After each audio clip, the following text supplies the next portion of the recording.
கடவுள் டிவி நேயர்களுக்கு அன்பான வணக்கம். அடியேன் திருமயிலை கற்பகலட்சுமி சுரேஷ். ஒவ்வொரு நாளும் உங்களை போன்ற ஆன்மீக அன்பர்களோடு திருப்புகழ் அமுதம் கிடைத்த தலங்களை அப்படியே யாத்திரையாக மேற்கொண்டு வருகின்றேன். அப்படிதான் சொல்லணும். சேலம் சுற்றியுள்ள தலங்களை தரிசனம் செய்கின்றோம்.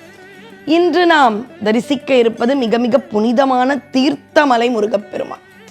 இந்த மலையெல்லாம் நம்ம மறுபடியும் கேட்டிருப்போம்னா கம்மி தான். அன்பர்களே, ஒரு சின்ன விண்ணப்பம். திருச்செந்தூர் போங்க, வரப்பிரசாதி, பழனி போங்க, அள்ளி கொடுப்பவன். ஆனால் அதை தாண்டி நிறைய தலங்கள் இருக்கின்றன என்பதையும் மனதில் வைத்து கொண்டு அந்த 2 தலங்கள் அங்கே கூட்டமாக சென்று தரிசனம் செய்யுங்கள். ஆனால் அங்கே 5 தடவை போனீங்கன்னா ஒரு 2 தடவையாவது இந்த தலங்களுக்கு வாங்க. இங்கெல்லாம் முருகன் ஏகாந்தமாக அருள் கொடுக்க காத்து கொண்டிருக்கின்றான். ஏன்னா அருணகிரியார் அப்படி நினச்சிருந்தார்னா ஒரு 8 தலத்தை தாண்டி அவரால் பாடியிருக்கவே முடியாது. அவர் எங்கிருந்தாலும் என்னுடைய கந்த கடவுள் சொந்த கடவுள் என்பதால் மட்டும்தான் இந்த தலத்துக்கெல்லாம் வந்து பாடுறார். மலைப்பா, தீர்த்த மலைப்பாங்க, முருகன் இருப்பான். என்ன ஒரு அற்புதமான நம்பிக்கை. இது எங்கே இருக்கு? தர்மபுரி. அங்கேருந்து ஆரூர் வட்டம், திருவாரூர் அல்ல, நான் சொல்கிறது ஆரூர் வட்டம், தர்மபுரி கிட்ட. நீங்கள் நினச்சிங்கன்னா அது திருவாரூர், தியாகராஜ பெருமான், அது சோழ நாடு, அதல்ல. இது ஆரூர் வட்டம் என்ற இடத்தில் சேலம் வழியாக வரலாம், தர்மபுரி வழியாக வரலாம். இந்த தீர்த்தமலை மலை அடிவாரத்திலும் திருக்கோயில் உண்டு. மலைப்பாதையில் 1 கிலோமீட்டர் நடந்து சென்றாலும் கோயில் உண்டு. இப்படி 2 இடத்திலுமே பார்த்தீங்கன்னா முருகப்பெருமான் அருளாட்சி செய்கின்றார். வசிஷ்டர், அகத்தியர் போன்ற பழம்பெரும் ரிஷிகளும் சித்தர்களும் வழிபாடு செய்த இடம்னு கேட்கும் பொழுது இதனுடைய தொன்மை புலனாகின்றது. இப்பத்திய கணக்கில் பார்த்தாலே ஒரு 1500 ஆண்டுகளுக்கு முன்பாக இருந்த முருகன் ஒரு இடத்துல ஒரு திருமுருகனாக, ஒரு அழகு முகத்தோடு, இன்னொரு இடத்துல சண்முகனாக, இப்படி பலவாறு கோலம் காட்டி அருள் செய்யும் கோலாகலனாக தீர்த்தமலையில் முருகப்பெருமான் அருள் பாலிக்கின்றார். இதில் எங்களுடைய இடர்களை களைய வேண்டும் சசி மகள் பெருமானேன்னு பாடுறார் ஒரு திருப்புகழ். அது யாரு சசி?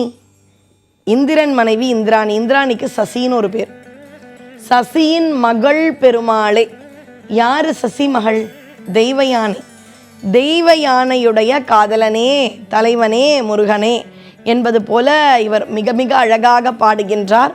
முருகன் கிட்ட கேட்கிறார், இருவினை நீக்கிவிடு. நம்ம என்ன கேட்போம்? பாவம் புண்ணியம், நல்வினை தீவினை, இருவினையும் நீக்கிவிடு அப்படின்றது தான் இவருடைய விண்ணப்பம். ஒரு வினை அல்ல. அதாவது உங்கள் எல்லாருக்குமே கர்ணன் படம்லாம் பார்த்துருப்பீங்க. கடைசி சீனில் கிருஷ்ணர் வந்து ஒரு அந்தனர் வேஷத்தில் வந்து புண்ணியத்தையும் வாங்கி போயிடுவார். நமக்கு அப்போல்லாம் புரியாதுப்பா, கிருஷ்ணர் என்ன இப்படி பண்ணுறார், அந்த தர்மம் தான் அவனை காப்பாத்துச்சு, இவர் அதையும் வாங்கிட்டு போயிட்டார். இல்லை, அதனுடைய உண்மையை வேற மாதிரி புரிஞ்சுக்கணும். அவன் வாழ்க்கையில் செய்த பாவங்களுக்கெல்லாம் அவனுக்கான தண்டனை இந்த பிறவியில் கிடச்சிடுச்சு.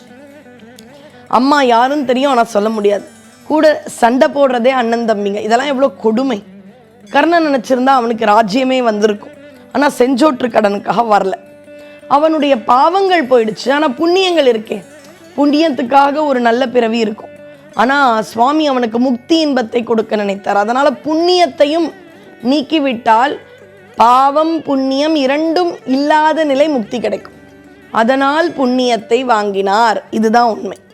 அதனால் இருவினையும் நீக்கி விடுன்னு கேட்குறார். பாவத்தை மட்டும் நீக்கி புண்ணியத்தை கொடுன்னு கேட்கல. ஏன்னா அருணகிரியாருக்கு இன்னொரு பிறவி எடுத்து அதே மாதிரி நிறைய பெண்களோடு போய் தீராத பழக்கங்கள், தீய பழக்கங்கள் கொண்டால் நல்லா அவர் அதெல்லாம் கேட்கலப்பா, எனக்கு 2 வினையும் எடுத்துரு முருகா, அப்போ தான் அவங்ககிட்ட வர முடியும் அப்படின்ற தெளிவான விண்ணப்பம். அப்படி இந்த ஆலயத்தில் அவர் விண்ணப்பத்தை வைக்கின்றார். மலை மீது வற்றாத 5 சுனைகள் உண்டு. குமார தீர்த்தம், அக்னி தீர்த்தம், ராம தீர்த்தம், கௌரி தீர்த்தம், இப்படி ஒரு 5 தீர்த்தங்கள் வற்றாத சுனைகளாக இன்னும் அங்கே இருக்கின்றன.